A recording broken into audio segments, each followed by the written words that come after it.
자, 그리고 마지막 전해드릴 사건 볼 텐데 굉장히 좀 충격적입니다. 자, 불철주에 헌신하는 경찰들이 있는 반면에 이런 경찰들 욕되게 하는 경찰이 붙잡혔습니다. 자, 무슨 내용인가 하면은 끔찍한 범죄를요, 이 경찰이 저질렀는데 장가희 기자, 정확하게 이게 무슨 내용입니까? 좀 황당하기도 하고요. 얼마 전에 한 뉴스에서 영업이 끝난 노래방에 누군가 몰래 침입을 했는데 알고 보니까 이거 경찰이었다. 이런 기사 한번 보신 적 있을 겁니다. 그런데요, 그게 끝이 아니었고요. 이 경찰이 이 수사 과정에서 이 남성의 DNA를 분석을 해봤더니 이 경찰의 DNA가 13년 전 성폭행 미제 사건에서 확보된 DNA와 일치한다는 사실이 확인이 된 겁니다.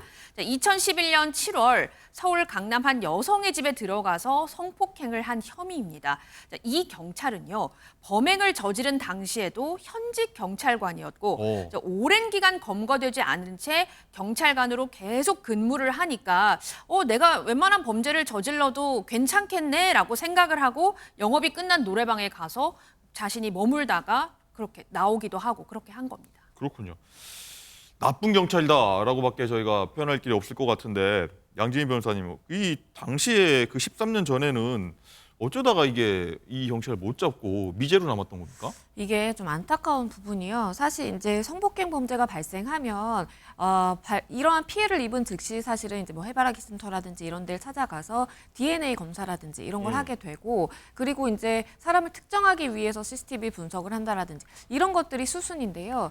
13년 전에 성폭행 범죄가 발생했을 당시 피해자가 당일 신고하기는 했는데 우선 첫 번째, 그때 당시에 이 장마가 굉장히 심한 그런 상황이어서 여름이었군요. CCTV가 그렇습니다. CCTV가 제대로 이제 작동하지 않았던 부분도 있었고요. 그러다 보니까 이제 이 가해자를 특정하는 시간이 좀 소요가 됐습니다. 그리고 두 번째는 일단 이 범행 직후에 이 남성이 성폭행 범죄잖아요. 본인이 경찰관이고 이러한 지식이 있다 보니까 피해자의 몸을 다 닿게 했습니다. 그리고 휴대전화라든지 현장에 있던 증거가 될 만한 그러한 객관적인 것들을 다 가방에 챙겨서 도주를 하게 됩니다. 그런 걸 아니까 안 잡히기 위해서 맞습니다. 안 잡히는 방법을 알고 있었군요. 그렇죠. 그러니까 본인이 범죄를 저지르면서 어떠한 증거가 나에게 유리하고 불리할지 이런 부분들을 다 생각할 수밖에 없었고, 본인에게 불리하다 싶은 증거들을 다 챙겨서 현장을 떠나게 된 것입니다. 그러다 보니까 이 용의자 특정에 굉장히 좀 어려움을 겪게 됐고요. 실제로 미제 사건으로 종결이 됐던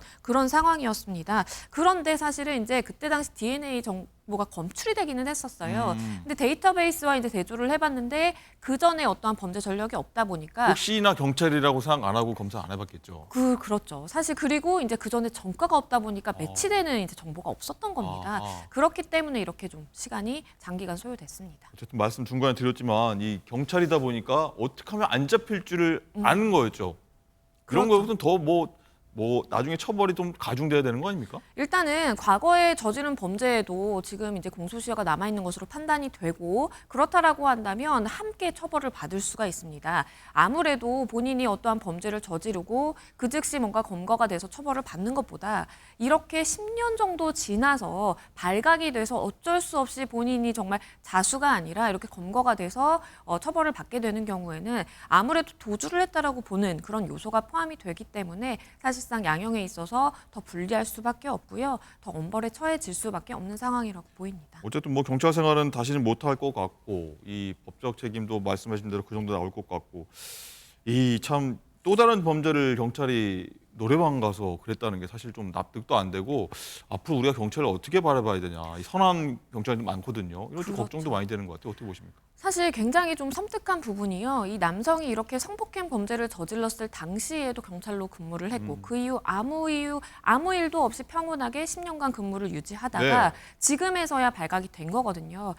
그리고 마지막에 최근에 일어났던 그 범죄의 경우에도 노래방에 침입을 해서 굉장히 좀 어수선하게 어지르는 그런 행동들을 합니다. 사실 누가 있었던 것도 아니고 단순히 뭔가 금전적인 이익을 노리고 한 것도 아니고 저렇게 빈 노래방에 들어가서 집기들을 어지르고 이렇게 좀 행패를 부렸다라는 것 자체는 사실상 이 남성이 어떠한 약물 복용이라든지 이런 것들은 없는지도 검사를 해봐야 된다라고 보이고요. 그 외에 어떠한 원한 관계라든지 이런 동기에 의해서 누군가를 노리고 이러한 노래방에 침입한 것인지 이런 부분도 세밀하게 좀 따져봐야 될 것으로 보입니다. 네.